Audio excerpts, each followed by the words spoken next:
So my name is Priscilla, and my topic questions are based on theme of loss of innocence. Throughout the novel, Ultima,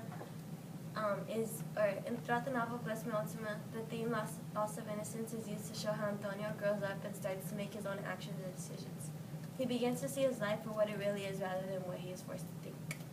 So my first question is on page 31, and the quote is, "I, how true, my mother said and clutched me tightly, and what a sin it is for a boy to grow into a man."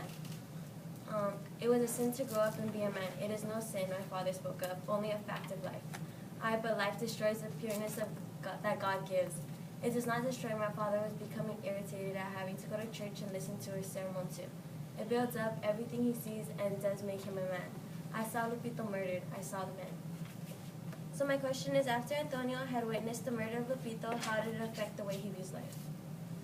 It basically affects his views of life because he doesn't understand why good things happen to good people. Like, he went to war and his psychology was messed up due to everything he saw in the war, and so he doesn't think that it's fair that he got killed and he was a good person.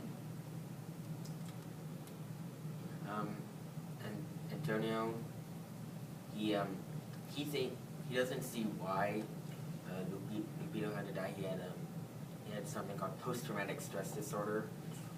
It's common for people who are returning from war, and so he recognized that he was insane and that he needed help, and so he didn't understand why Lupito had to be killed when he could have been just as easily been treated. Anything else? No? Well, he's kind of like his religion. Lucas once said that his religion based upon good things happen to good people, but I don't think he really ever understood that, and that affected much of it. Okay. So my next question is on page 77, and the quote is, "But I passed the 3rd grade. Next year I'll be in class with you," I bragged. "Good," he said. "Let's go fishing." Now? Sure. Usually I only thought of fishing on weekends, but it was true that school was over. The first runoff was just subsiding in the river. There should be a lot of hungry catfish waiting for us. "No line," I said. "I have some," he said. I thought of my mother. I always went straight home after school, but today I had something to celebrate. I was growing up and becoming a man, and suddenly I realized that I could make decisions. So why does Antonio feel that he can start making his own decisions once he started school? There was a turning point in his life. He's actually going to school. He's actually going to learn something. He feels like he's growing up. He's going to create his own viewpoints. He's going to create his whole life just based on his first year of school. That's where he's going to make his own decisions. He's going to become a little man in his mind. I think all kids think like that. When they're getting older, they're always thinking "Oh yeah, we're old enough to make our own decisions. We're men now." And yeah, so basically that's what kids think. Most kids, at least.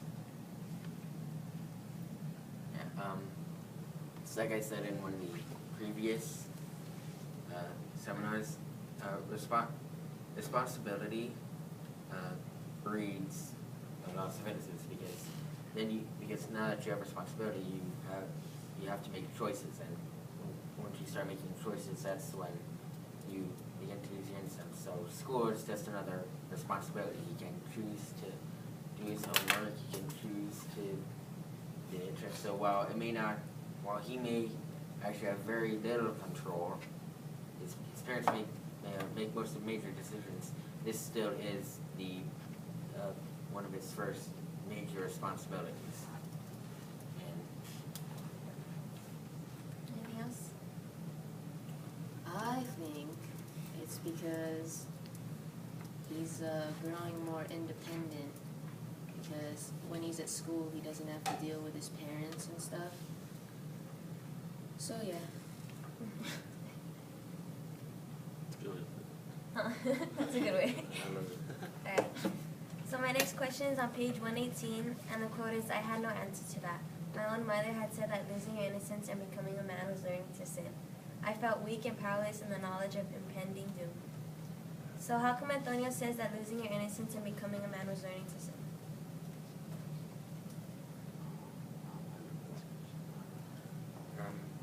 because as you get older, you know, you get to broaden your horizons. You get to see more things. You get to like, and I've referenced this before, like the whorehouse. You're of age now, so you can go explore that. You can go see more things. You can drink, and you know, in many religions that's a sin. It's little things like that. You know, you can actually see what's more out there. When you're a little kid, you can't really like see much of the world because you're not allowed to. You're not allowed to see reality as it is. You live in your own little kind of like utopia in a sense as a little kid. You just have fun. You play games. You enjoy life. But as you get older, you see what's out there. And I guess you make decisions, and sometimes they're not always the good ones.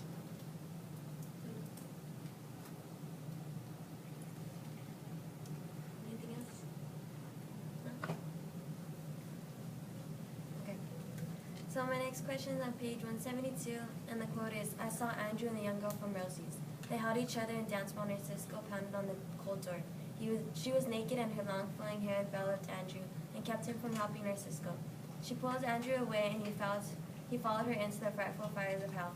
Andrew, I cried. I struggled desperately to help him, but I could not move beneath the heavy blankets. God forgive him, I screamed, and from the dancing flames there issued a thunderous voice. I am not a God of forgiveness, the voice whirred. Hear me, I begged. I hear no one who has not communed with God. God answered, your brother has sinned with the whores, and so now I condemn him to hell for eternity. So the question is, how does seeing Andrew at Rosie's house with Narcisco banging at the door asking for help affect the way Antonio thinks of Andrew? Earlier in the novel, he has another dream where Andrew says to him, I will not go back until you have lost your innocence. And so Antonio takes that to heart. But now that he sees Andrew at Rosie's place, he begins to think one of two things. One, either Andrew liked him, or two, maybe he has lost his innocence. Antonio probably doesn't like to think that his brothers have lied to him. So he begins to doubt himself. He begins saying, have I lost my innocence? And he starts thinking about all the ways he has. And that. Can you repeat the question? How does seeing Andrew at Rosie's house with Narcisco banging at the door for help affect the way Antonio thinks of Andrew?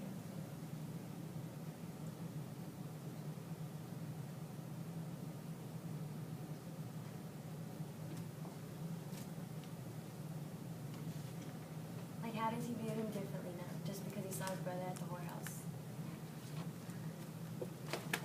He's like a sinner. He's a different man. It's not the same man. It's not, he's not like, he never saw his brother like that. He always thought his brother was good. And like when he didn't leave with his two other brothers, he thought maybe it can salvage him. And then, but like now seeing him at the whorehouse, it kind of like changes the view on him.